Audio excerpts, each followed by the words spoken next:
તો જો અમે બધી તૈયારી કરી દીધી છે. બટાકા છે, મરચાં છે, ડુંગળી છે, મીઠું લીમડો છે, કોથમીર છે, ટામેટું છે, સિંગદાણા છે અને લીંબુનો રસ છે અને બધા મસાલા છે. તો મેં અહીંયા તેલ મૂકી દીધું છે. હવે આપણે એમાં નાખીશું રાઈ. રાઈ ફૂટી ગઈ છે એટલે આપણે એમાં સિંગદાણા એડ કરી દઈશું.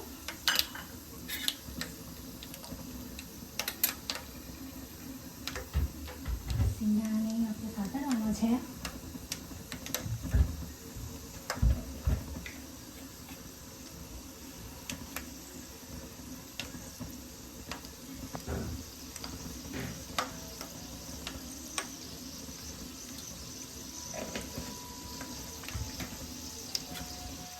તમે જોઈ શકો છો સિંગદાણા આપણા હવે ફૂટી ગયા છે.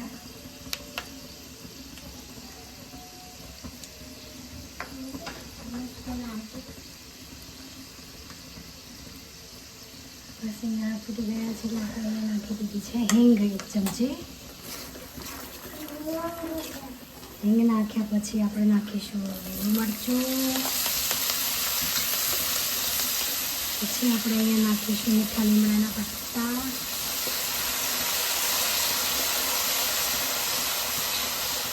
પછી ધનિયાળી નાખીશું.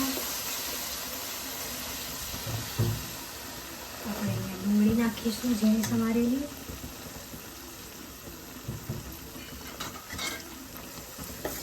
પછી આપણે નાખીશું ટામેટું. બધું બરાબર સાંતળવા દઈશું.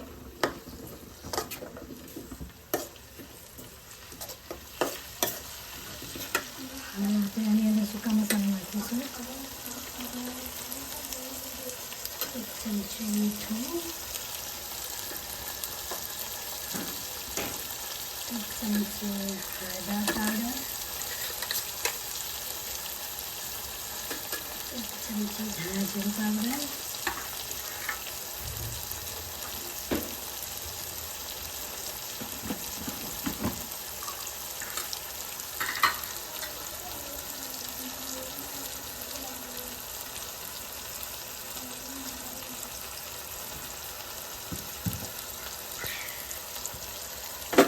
આપણે અહીંયા લીલું મરચું નાખ્યું છે એટલે 1 ચમચી જેટલું કાશ્મીરી મરચું નાખીશું.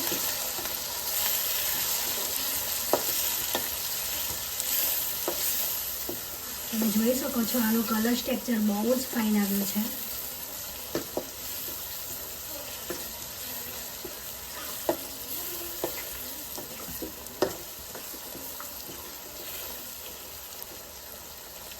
બધું બરાબર સાંતળાઈ જાય ત્યાં સુધી આપણે અહીંયા હલાવવાનું છે.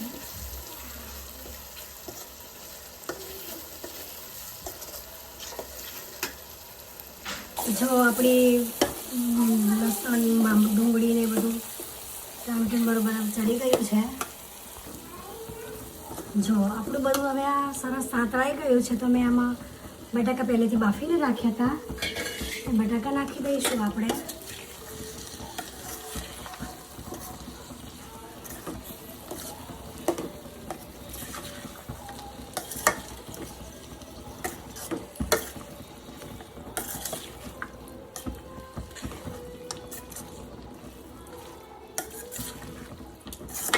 બટાકા અહીંયા બાફેલા છે એટલે આપણે વધારે ચડવવાના નથી. જો આપણું સરસ એવું તૈયાર થઈ ગયું છે. તો હવે આપણે આમાં પૌવા નાખી દઈશું. મેં અહીંયા પૌવા પહેલેથી સરસ ચોખ્ખા પાણીએ ધોઈને રાખ્યા હતા. હવે આપણે અંદર પૌવા એડ કરી દઈશું થોડા થોડા.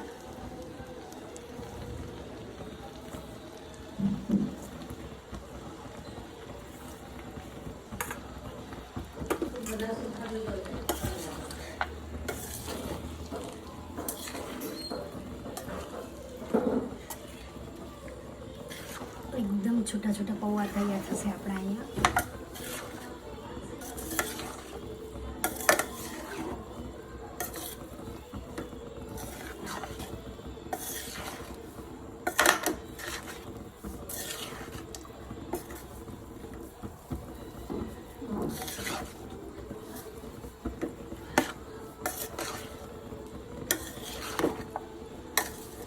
તમે જોઈ શકો છો આનો બહુ જ ફાઇન કલર આવી ગયો છે.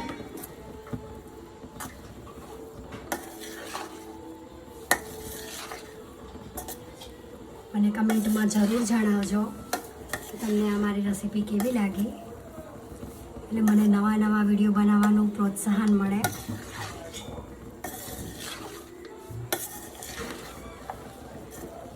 જોઈ લો આપણા પૌવા અહીંયા એકદમ તૈયાર થઈ ગયા છે.